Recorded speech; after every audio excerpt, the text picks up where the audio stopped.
Hi കൂട്ടുകാരെ, എല്ലാവർക്കും Freddy വ്ലോഗ്സിലേക്ക് സ്വാഗതം. ഇന്ന് നമുക്ക് കക്ക ഫ്രൈ ഉണ്ടാക്കാം. അതിനായിട്ട് കക്ക ഇറച്ചി നല്ല രീതിയിൽ ക്ലീൻ ചെയ്ത് വൃത്തിയാക്കി എടുത്തിട്ടുണ്ട്. അത് നമുക്കൊന്ന് അടുപ്പത്ത് വേവിക്കാൻ വെക്കാം. അതിനായി ഒരു പാത്രത്തിലേക്ക് കക്ക ഇറച്ചി ക്ലീൻ ചെയ്തിട്ട് കൊടുത്തതിന് ശേഷം കുറച്ച് ഉപ്പ് കൂടി ചേർത്ത് വെള്ളം ചേർത്ത് അടച്ച് വേവിക്കാനായിട്ട് വെക്കാം. ഒരു 10 മിനിറ്റ് നമുക്ക് ലോ ഫ്ലെയിമിൽ ഇത് വേവിച്ചെടുക്കണം.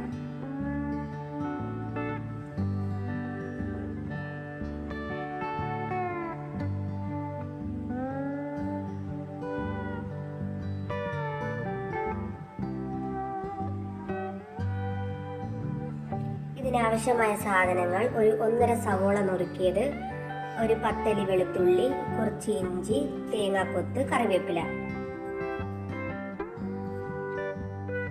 10 മിനിറ്റ് ഒക്കെ കഴിയുമ്പോഴത്തേക്കും നമ്മുടെ കക്ക ഇറച്ചി നന്നായി വെന്തിട്ടുണ്ടാവും.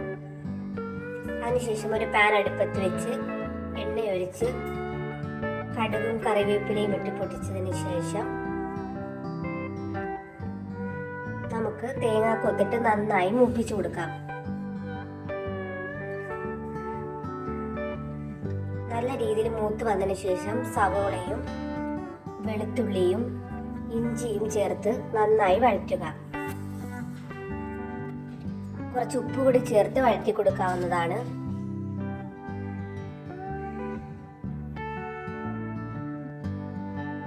ഇത് നന്നായി വഴറ്റിയെടുത്തതിന് ശേഷം അതിലേക്ക് 1/4 സ്പൂൺ മഞ്ഞൾപ്പൊടി, 1 സ്പൂൺ മുളക് പൊടി, 1 സ്പൂൺ മല്ലിപ്പൊടി ചേർത്ത് പച്ചമണം മാറുന്നത് വരെ നന്നായി വഴറ്റിയെടുക്കുക.